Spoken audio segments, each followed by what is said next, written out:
L'égalité professionnelle, voilà notre sujet aujourd'hui. Puisque nous sommes encore au mois de mars, on va revenir sur les revendications de ces dames. Merci de les recevoir avec moi. À ma droite, c'est Salima Benguedouche. Bonjour. Bonjour.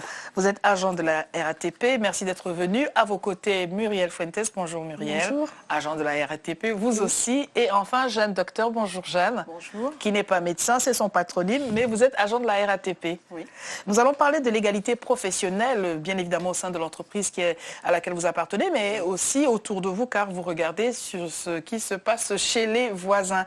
C'est un 20 mots, l'égalité professionnelle, pour vous aujourd'hui, Muriel? Oui, absolument. Comment cela? Elle est inexistante à la RATP. Et je pèse mes mots. 21 ans d'entreprise, il n'y a eu aucune progression, voire même une régression. À la RATP, l'égalité professionnelle, c'est un protocole, ce sont des textes, mais qui ne sont pas appliqués. Comment cela s'explique-t-il aujourd'hui, à l'heure où tout le monde parle d'égalité professionnelle? Pourquoi est-ce qu'une entreprise qui a pignon sur rue ne prendrait-elle pas le pas de cette égalité professionnelle? Jeanne? Oh là là, je ne sais pas quoi dire. Pourquoi ils ne prendront pas tout simplement, c'est des hommes qui dirigent. Voilà. Jusque-là, rien de nouveau. Rien de nouveau, oui. Et puis, aucun critère, je rajoutais, aucun critère objectif, en fait. Le pire, j'allais dire, dans ce scénario-là, c'est qu'il n'y a même pas de réponse à Car apporter. Vous avez entrepris des démarches. Effectivement, plusieurs démarches ont été faites, mais encore une fois, voilà, comme diraient les textes, au niveau du code pénal, ce qui réprimerait les discriminations, l'inégalité, l'inégalité de traitement, ça serait d'avoir un critère objectif qui là effacerait justement cette discrimination. Mais là, en l'occurrence, il n'y a pas de critère objectif, il n'y a même pas de réponse. Donc, de par ce fait, la discrimination. Vous avez écrit des lettres, vous avez posé des questions et vous n'avez jamais reçu de courrier tout à en fait, retour. voilà. J'allais dire, on ne s'est pas arrêté au stade des courriers ou des lettres. Il y a, pour les trois, il y a une action en justice qui dure depuis maintenant, ça fera 3 ans. 3 ans, oui. Grosso modo, donc il y a la question des délais qui nous interpelle. Il y a aussi, donc, bien entendu, l'autorité constitutionnelle qui est le défenseur des droits, qui a remplacé donc la HALD. Là, jusqu'à ce stade, elle est habilitée à émettre des sanctions et puis des observations. Au jour d'aujourd'hui, elle se retrouve confrontée face à un silence de la dite entreprise. La RATP ne communique pas les pièces demandées. Nous avons aussi l'inspection du travail. L'inspectrice du travail, jusqu'à aujourd'hui, ça va faire 1 an. Enfin, je parle pour ma part, que j'attends sa réponse. Je dois lui soumettre des observations. Je lui demande les textes, en l'occurrence, pour pouvoir émettre mes observations. Je n'ai pas de réponse. Alors, comment vous expliquez-vous cela encore une fois? C'est quand même une entreprise que tous les Parisiens et ceux de la région parisienne connaissent très bien. Quand on prend le métro, on est chez vous. À quoi pensez-vous que cela soit dû? Est-ce que c'est une question de monopole? Est-ce que c'est encore plus compliqué que cela? Je pense que c'est un petit peu plus compliqué que cela. C'est une belle façade, la RATP, on le sait, c'est une belle vitrine. On pense que tous les agents habillés avec ce costume vert sont heureux de l'intérieur. Ce n'est pas le cas. Les femmes, plus précisément, c'est vrai que comme c'est une très grande entreprise, elle est cachée avec différents départements, différentes unités et entités. Et l'évolution interne des femmes et des hommes, pour le coup, est encore plus cachée, puisqu'elle est amoindrie par petits secteurs. Donc, dans la globalité, on va dire, on se dit, il y a des hommes, il y a des femmes, tout va bien. Mais quand on cherche, quand on regarde pour l'évolution de carrière, parce que dans d'autres entreprises, on va parler des salaires. Mais pour avoir de bons salaires et pour pouvoir prétendre justement à ces augmentations de salaire, il faut que les femmes puissent évoluer. Si elles n'évoluent pas dans les entreprises, elles n'auront pas non plus d'augmentation de salaire. Donc il y a tellement de paramètres à considérer. Les femmes avec tout ce qu'elles peuvent comporter, les enfants, lorsque à la RATP par exemple, elles partent au bout de 15 ans parce qu'elles ont 3 enfants ou un enfant en situation de handicap, elles peuvent également prétendre à partir au bout de 15 ans. Ces femmes-là n'évolueront jamais, on le sait. Nous, on a cherché à faire un petit peu des chiffrages là-dessus et c'est vrai que ces femmes-là sont mises de côté. Les femmes qui ont des enfants sont mises de côté. Les femmes qui atteignent un certain âge sont mises également de côté. Alors la question qui se pose, c'est ce qui se passe au sein de l'entreprise où vous êtes, mais quand vous regardez autour de vous, est-ce que vous avez le sentiment que les choses sont identiques? Autour de nous, les choses sont personnellement, moi, je ne peux pas en parler, ce qui se passe autour de moi par rapport aux entreprises autres, mais à la RATP, ça, je peux vraiment en parler. Parlons-en de mon cas. 27 ans, suite à une grave maladie, mise de côté, voilà, quoi, dans un placard, carrément. Quoi. Comment cela, dans un placard? Depuis que j'étais malade, tout simplement, on m'a mis dans un placard, plus d'évolution de carrière, voilà, mise de côté, mise à disposition, on me fait balader à droite à gauche, mais sans plus. Mais j'ai pas d'évolution. Enfin, je parle à mon nom, mais pareil pour Muriel, Salima. Quelle action avez-vous pu entreprendre pour justement en arriver pour rentrer dans vos droits? On a fait appel. Vous nommément. Moi personnellement, on a entamé une. Parce que tu parles au nom de nous trois et c'est beau, je trouve. Mais toi, personnellement, oui, tu as fait une action. Oui, j'ai fait une action en justice et j'ai aussi écrit aux défenseurs de droit, aux hommes politiques. Rien ne bouge. Si je peux me permettre de rajouter quelque chose, pour Jeanne, c'est d'autant plus alarmant dans la mesure où aujourd'hui, elle n'a pas de poste. Oui. Elle n'a pas de poste dans l'entreprise. Pour revenir justement sur la mise au placard, 27 ans d'entreprise, aujourd'hui, vous pouvez lui demander sa fonction. Quelle est ta fonction? Elle n'en a pas. Depuis combien de temps? C'est des missions qui lui sont conférées. Oui, que des missions depuis 2011. Depuis 2011, comme ça, mise au placard et pas de poste. Mise à disposition, voilà. Quand vous dites des missions, qu'est-ce que cela désigne précisément? Les missions, par exemple, quelqu'un a besoin de quelqu'un qui lui fasse un tableau, ou lui tape un courrier, on fait appel à moi, ou faire une enquête, que des choses comme ça, quoi, alors des petites missions comme ça. Les compétences de Jeanne, voilà, ce qu'il faut savoir, c'est que Jeanne, dans son passé, elle a été, donc, je te laisse peut-être parler. Oui, j'ai été, sur le forum des métiers. oui, voilà, ce forum des métiers, formatrice. Je m'occupais des contrats pro. J'étais tutrice pour les contrats aidés. Voilà, j'ai fait les forums des métiers. J'ai jamais eu de retard, jamais eu de blâme, jamais eu de sanction. Jamais quoi que ce soit. Il a suffi juste que je tombe malade, que j'ai une grave maladie, et voilà, mise de côté. Tout ça pour un homme qui a décidé que tu n'es plus bon à rien, en circuit. Mais quand une personne prend cette décision, il y a bien quand même l'entreprise qui est là. Une personne ne décide pas toute seule dans une entreprise. N'y a-t-il pas eu des voies de recours pour un individu qui pense, on va dire, à mal? N'y a-t-il pas la possibilité de s'en référer à ses supérieurs, à d'autres personnes? Pourtant, on l'a fait. J'ai été voir mon N+2, c'est-à-dire ma cadre, c'est une femme à l'époque. J'ai même écrit au directeur général de la RATP qui m'a envoyé une réponse vraiment basique. Oui, il n'y a rien. Alors, il y a eu une enquête, justement, et une enquête était en ma faveur. Et j'étais reconnue en accident de travail. Et même malgré ça, malgré tous les faits, tout est... pour moi, je veux le dire, tout est là, mais rien. Rien alors, rassurez-nous, vous touchez votre salaire cependant? Oui, je touche un salaire comme si de quelqu'un qui vient juste de rentrer à la RATP. Qui est amoindri. Votre salaire a donc été amoindri, comme amoindri, oui. De beaucoup, de moitié, du tiers? De moitié beaucoup. Ou du tiers, à peu près? À peu près... du tiers. Du tiers, oui, on va dire du tiers, oui. Tout à fait. Et je dirais que c'est pire, pour rebondir justement sur le fait d'alerter les N+1 ou les N+2. Pour ma part, je l'ai vécu. Pour ceux qui ne sont pas en entreprise, c'est le supérieur. Le supérieur et le supérieur du supérieur. Oui. Donc pour mon cas, en fait, ça a été pire. Parce alors qu'est-ce qui s'est passé en ce qui vous concerne? Donc j'ai enchaîné les entretiens, au départ avec mon supérieur direct, donc de mon unité, avec avis positif, très bien. D'ailleurs, on a ce qu'on appelle les entretiens d'appréciation annuels au sein de la RATP qui permettent de faire un bilan sur l'agent, sur les perspectives d'évolution. Et tout ceci au bout de combien d'années d'ancienneté? Pour ma part, j'ai 14 ans, je vais sur ma 15e année d'entreprise, voilà, et j'ai effectué, mais c'est vrai que par rapport à Jeanne, c'est pas par rapport à la maladie, pour moi, c'est vraiment en ce qui concerne mes diplômes. Je suis rentrée à la RATP, je n'avais pas le bac. J'ai passé mon bac en candidat libre, effectué donc à l'époque ce qu'on appelait le DUG, la licence. Donc une maîtrise et un master 2 en droit comparé avec spécialité droit des grandes agglomérations européennes.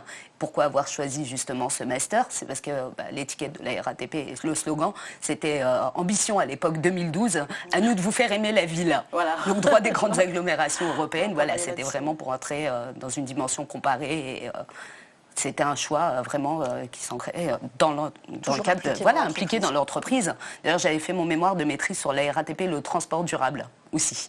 Mémoire qui n'a pas été diffusée, bien entendu, et qui reste à l'appartenance de l'université, que je ne veux pas remettre, vu qu'on a volé quand même un projet pour Muriel.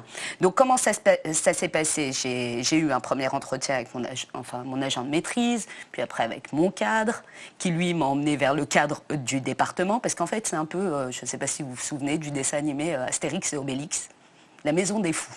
La RATP, c'est un peu ça. Voilà, vous avez une unité qui est entrée dans un département, et puis toute la grosse entreprise. Donc, dès que vous voyez, les N+1, il y en a un peu partout, des chefs Fayon.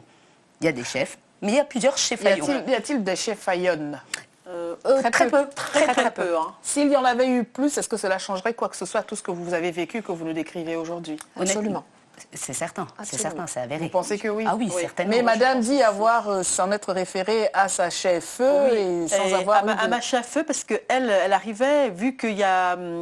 elle est arrivée en tant que cadre et toutes les chefaillons qui étaient autour, il y avait que des hommes. Et elle, à côté, c'était rien. Elle était là juste... une femme parmi des hommes chefs, ce qui ne changeait rien. Exactement. Donc voilà. Donc, Très bien. Elle était seule parmi tous ces hommes. Elle n'avait pas son mot à dire, quoi, finalement. Je vous laisse continuer. Oui, donc pour en revenir, donc j'ai cumulé plusieurs entretiens, toujours avec des avis positifs.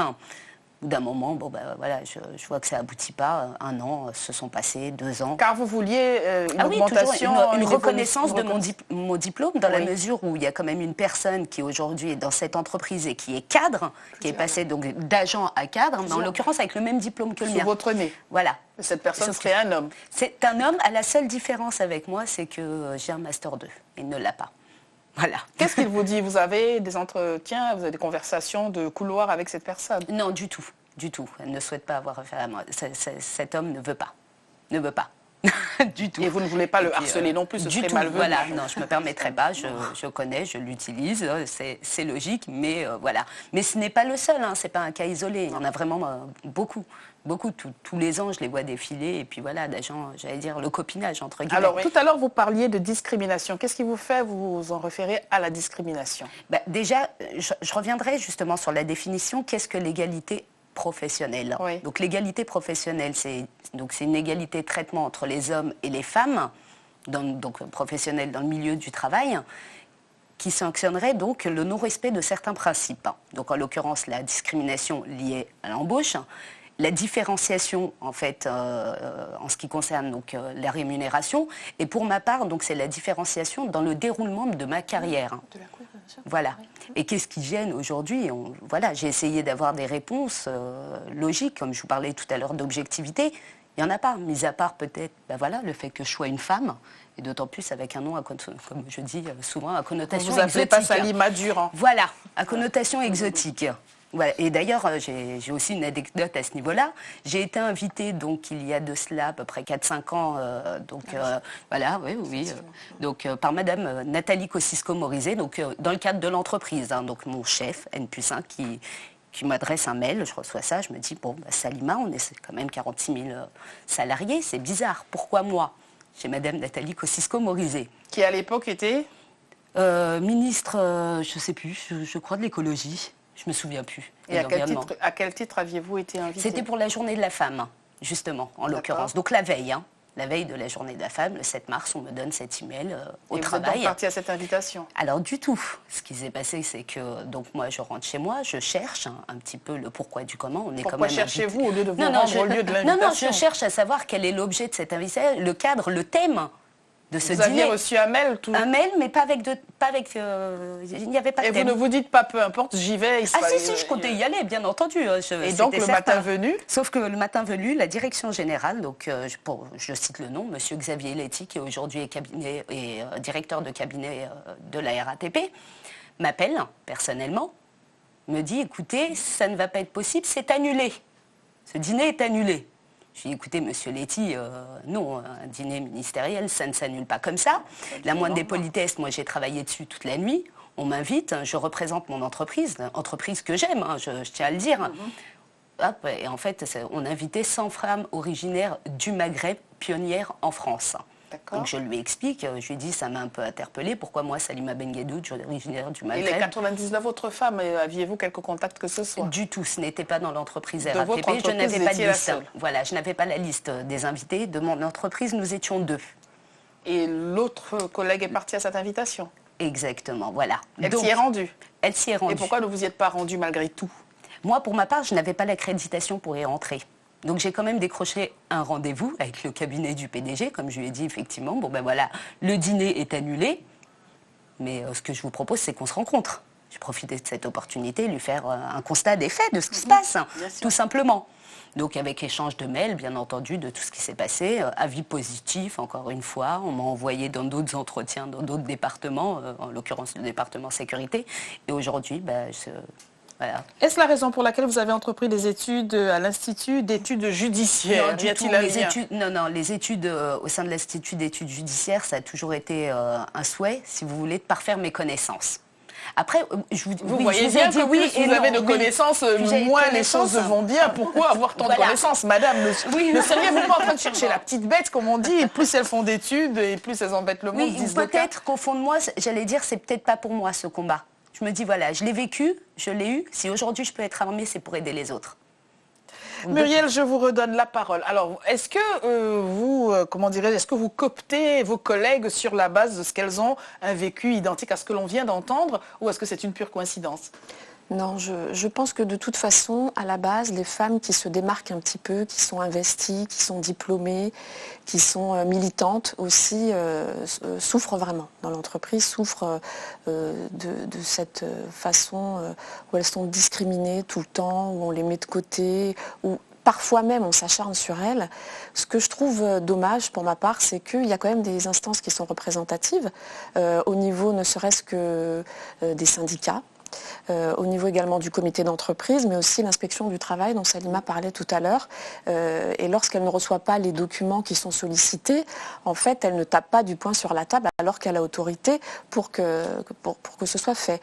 De la même façon, le défenseur des droits, là, ça va faire 3 ans qu'on demande des documents, qu'on demande des choses, qu'on leur a parlé, qu'il y a du harcèlement maintenant, et rien n'est fait. Harcèlement?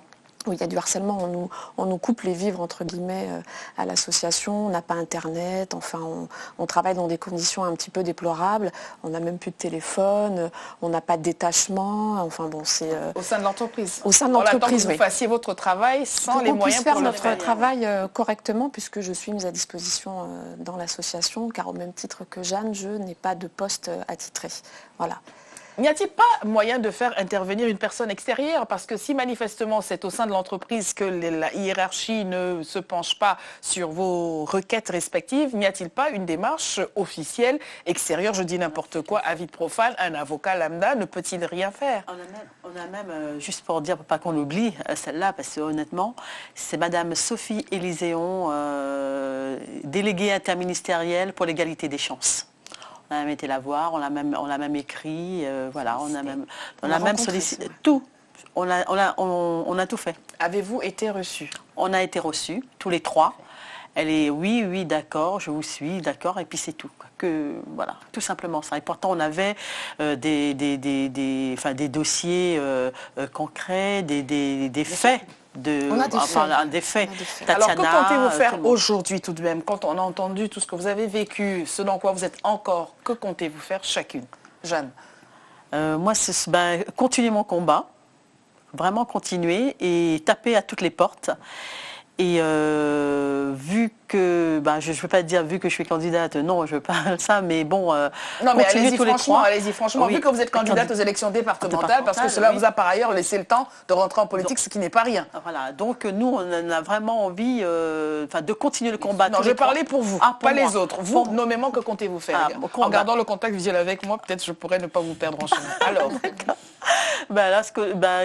continuer le combat et continuer à aller écrire aux hommes politiques, voir... à vos collègues désormais. Oui, à mes collègues, si on peut le dire, et aussi avec à mon avocat, une autre avocat femme, cette fois-ci. Parce que vous pensez que cela change vraiment la donne?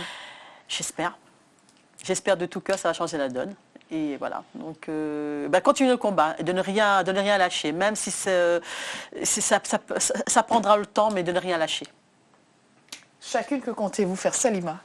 Pour ma part, pour revenir sur la question précédente, vous expliquez quelle personne pourrait intervenir dans l'entreprise. Donc un avocat directement, non, ne peut pas, mais dans le cadre de l'instruction, donc enfin dans le cadre de la procédure au niveau des prud'hommes, on a ce qu'on appelle la possibilité, pour la formation prud'homale, de désigner ce qu'on appelle un juge rapporteur, un conseiller rapporteur, qui se déplacerait dans l'entreprise. Et en l'occurrence, cette audience, pour essayer de l'obtenir, est prévue le 25 mars. Mais ce qu'il faut savoir, c'est que cette audience, elle a été renvoyée à 2 reprises, à la demande, bien entendu, de la RATP. Une première fois, il n'y avait pas de motif. Une seconde fois, l'avocate a envoyé un mail pour dire que la dirigeante était en congé, qui s'occupait de notre dossier. Combien de renvois est-il possible d'avoir? La loi dit bien quelque chose. J'aspire à ce que le 25 mars, ce soit cette fois plaidé.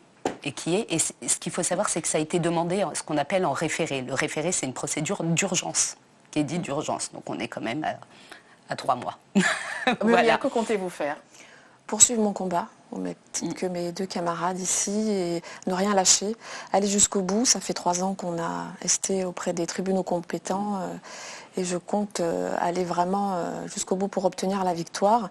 Ce qui est bien, c'est que nous sommes soudés toutes les 3 et que... Est-ce que vous n'êtes que 3 d'ailleurs? Avez-vous identifié dans l'entreprise d'autres personnes qui auraient des expériences analogues aux vôtres? Oui. Parce que là, vous êtes 3 sur le plateau, mais si je dois comprendre au-delà de vos mots, ça ne concerne pas que 3 personnes. Non, ça ne concerne pas que 3, mais beaucoup de femmes ont peur, il faut le savoir aussi. Alors, parlons de celles qui n'ont pas peur. En dehors de vous 3, êtes-vous bien plus nombreuses que cela? Oui. La semaine dernière, d'ailleurs, il y a eu une condamnation. L'entreprise a été condamnée, justement, au prud'homme. Pour dire que c'est quand même... Voilà, il y a quand même des issues. Bien entendu, il y a des issues. C'est pour ça qu'on ne veut rien lâcher. Mais c'est long et c'est éprouvant. Oui, il y a des issues, mais il faut comprendre aussi tout ce qu'on peut vivre à côté. C'est pas simple. Alors parlons-en, parce que peut-être que les téléspectateurs risqueraient de penser autrement que vous ne faites que vous plaindre, alors qu'il y a des réalités. Il y a vraiment des réalités. J'ai failli être licenciée. Si ma maman regarde la télé, elle va avoir peur. Mais j'ai failli être licenciée justement par rapport à cela. Avec quel motif? Avec le motif que j'ai refusé les postes de reclassement qui m'étaient proposés parce que j'ai un diplôme en rédaction et je suis auteure aussi dans la vie de tous les jours. Et on voulait me mettre dans un emploi de comptabilité. Mettre un éléphant dans un magasin de porcelaine, c'est un petit peu compliqué. Donc j'ai refusé aussi au courrier. En fait, on voulait me mettre dans un placard, mais officiellement, c'était beaucoup plus officiel. Alors avec votre consentement peut-être? Avec mon consentement et une jolie signature, et c'était pas possible. Donc on m'a menacée, on m'a fait comprendre qu'il fallait que je sois gentille, sauf que je suis gentille avec les gens qui sont gentils pour le coup. Nous aurions donc dû intituler ce sujet « L'inégalité professionnelle » tout de même, parce que parler d'égalité, c'est un bien bon. On regarde de la fiche qu'il y a à l'écran, 17% d'écart de salaire, 100% d'inégalité. C'est là une information du laboratoire de l'égalité. Faut-il qu'il change de nom, lui aussi, le laboratoire, et être le laboratoire des inégalités, puisque, en réalité, il se penche sur les questions d'inégalité. Avez-vous, par exemple, l'intention de vous rapprocher d'un laboratoire comme celui-là? Parce que parfois, les solutions ne viennent pas vite, parce que les institutions ou les observatoires ou les hauts conseils de ceci, de cela n'ont peut-être pas connaissance de vos cas respectifs. Je crois qu'on n'a jamais autant écrit que ces 3 dernières années. On a interpellé des sénateurs, on a interpellé des politiques, on a interpellé... Mais là, l'observatoire des égalités, parce que le sénateur, ma foi, n'est que sénateur. Il y a eu d'autres associations, le Haut Conseil à l'égalité homme-femme. Oui, on a interpellé vraiment tous les organismes possibles et inimaginables. Et le défenseur des droits, qui est quand même une autorité responsable de l'égalité femmes-hommes et de la discrimination, et qui aujourd'hui ne fait pas grand-chose. Je dirais le gros problème aujourd'hui, c'est que des textes, il y en a. Il ne se situe pas là le problème. Des textes, il y en a tout plein, mais le souci, la question que je me pose, c'est sur l'effectivité de ces textes. S'il n'y a pas de sanction, enfin une sanction mais latente, aujourd'hui, ce que vous avez entendu, je ne sais pas, aux médias, une grande entreprise d'envergure, je cite par exemple la SNCF, un concurrent par exemple, condamné pour discrimination. Y a-t-il des personnes morales condamnées pour discrimination aujourd'hui? Il faut Pas l'aide de encore, nos mais vous médias. disiez là qu'il y avait un jugement au prud'homme. D'un point de vue isolé.